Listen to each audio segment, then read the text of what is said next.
मैं अमर सिंह आप सभी का हार्दिक स्वागत करता हूं आपके अपने YouTube channel Amar Singh coaching classes पर। देखिए, अब मैं आपको परिवृत्त बताने जा रहा हूं। परिवृत्त मतलब जिसे इंग्लिश में कहते हैं सरकुम सर्किल। सरकुम सर्किल अभी मैंने पिछले वीडियो में आपको बताया था। अंतःवृत्त, इन सर्किल। परिवृत्त को बनाते कैसे हैं? परितः, उभयतः। संस्कृत के दो शब्द होते हैं, एक होता है परितः, समझ लीजिए पहले, दूसरा होता है उभयतः। परितः का मतलब होता है चारों ओर, चारों ओर। उभयतः का मतलब होता है दोनों ओर। जैसे मैं अभी कहूं कि मेरे चारों ओर बच्चे हैं या मेरे चारों ओर वृक्ष लगे हैं, मैं बीच में बाग में खड़ा हो जाऊं, जाके जहां बगीचा है, गार्डन है, उसमें खड़ा हो जाऊं और मैं बोलूं कि मेरे चारों ओर वृक्ष हैं, तो मेरे चारों ओर जब हम इस बात को संस्कृत में कहेंगे तो उसके लिए हम परितः शब्द का इस्तेमाल करेंगे। और मैं कहूँ मेरे दोनों ओर, आगे और पीछे, या बाएं या दाएं, दोनों ओर वृक्ष हैं, तो दोनों ओर के लिए उभयतः लगेगा। परितः का मतलब होता है चारों ओर, मतलब कोई भी बिंदु है उसके सभी तरफ से सराउंडिंग है वो किसी भी वस्तु से, तो परितः बनाना है। अब प्रश्न लिया मैंने एक सिंपल सा, एक 5 सेंटीमीटर भुजा वाले समबाहु त्रिभुज के परितः के परिवृत्त की रचना कीजिए तथा रचना के पद भी लिखिए। तो इसको बनाने के लिए सबसे पहले आप क्या करेंगे? त्रिभुज बनाना पड़ेगा। त्रिभुज बनाने के लिए एक AB रेखा खींच लीजिए, रेखा खंड, रेखा नहीं, रेखा खंड, parts of a line, that is line segment, 5 centimetre का। फिर क्या करेंगे हम? 5 सेंटीमीटर कंपास में लेके A को केंद्र मान के एक आर्क ऊपर की ओर, उसी दूरी से, क्योंकि 5 सेंटीमीटर का बनाना है, B को केंद्र मान के एक और आर्क ऊपर की ओर, जहां ये दोनों आर्क काटें उन कटान बिंदुओं को एक नाम देके और उनको एक दूसरे से मिला दीजिए। बन गया। सारी साइडें 5-5 सेंटीमीटर की होंगी। अब मुझे इस पे कंस्ट्रक्शन करना है परिवृत्त का। तो परिवृत्त बनाने के लिए हमने क्या करते हैं? अंतःवृत्त बनाते हैं। याद रखना, अंतर, एक शॉर्ट ट्रिक के माध्यम से। तो हम अंदर क्या होता है? कोण। अंतःवृत्त, इन सर्किल, अंदर सर्किल, अंदर क्या होता है? कोण, तो कोण का आधा करते हैं।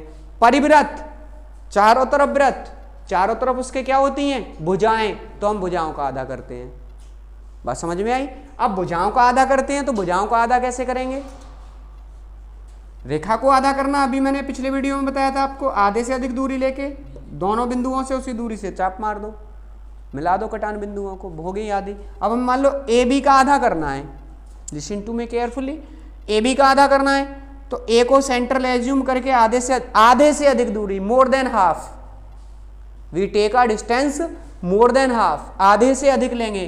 क्यों? इसका भी कारण समझिए कि मान लो ये आधे से कम ले लूंगा तो एक चाप तो इधर लग जाएगा और इधर लग जाएगा, ये कहीं काटा इन्होंने तो नहीं बनेगी ना बात। आधे से अधिक लेंगे तो ये एक दूसरे को काट देंगे और लाइन बाइसेक्ट हो जाएगी।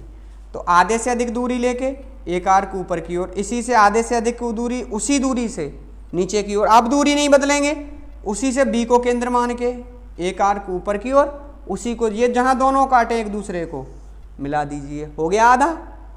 इसी प्रकार किसी एक साइड का और कर लो, किसी का भी मर्जी है। मान लो इसका करेंगे तो आधे से अधिक दूरी लेंगे तो एक आर्क इधर आ जाएगा, उसी से एक आर्क इधर आ जाएगा। अब C को सेंटर मान लेंगे, C को सेंटर मानेंगे तो उसी से आर्क एक इधर काट देगा और इसको ये आर्क इधर काट देगा, दोनों बन गए। अब जहां इनके कटान बिंदु थे उन दोनों को आप मिला दीजिए, ये मिल गए। जहां ये एक दूसरे को काटें उसको सेंटर मान लो, उसको सेंटर मान के चाहे O से A तक की दूरी ले लो, चाहे O से B तक की दूरी ले लो, चाहे O से इस दूरी को लेके और ये वाली जो डिस्टेंस आ गई इसको एज्यूम करके कंपास में और O को सेंटर लेके एक सर्किल ड्रॉ करो।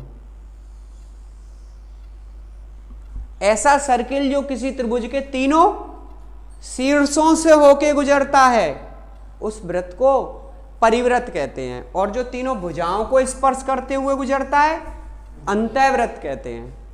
बात समझ में आई? अब इसके रचना के पद लिखेंगे तो वही सिंपल फॉर्मेशन जिस प्रकार से आपने जहां से बनाना प्रारंभ किया उसी हिसाब से किस किस को नंबर वाइज लेते आए, एक एक करके आप बता सकते हैं। समझ में आया ना आप सभी को? Thank you for watching. और हाँ, चैनल को ज़्यादा से ज़्यादा आप सभी सपोर्ट करें, जिससे प्रोत्साहन मिले। तो आपको और भी टॉपिक्स हैं जो बहुत मामूली से टॉपिक हैं और आपको बड़ी बड़ी क्लासों में जाके परेशान करते हैं, उनके बहुत अच्छे से शॉर्ट ट्रिक सॉल्यूशन मैं आपको प्रोवाइड कराऊंगा। Thank you for watching.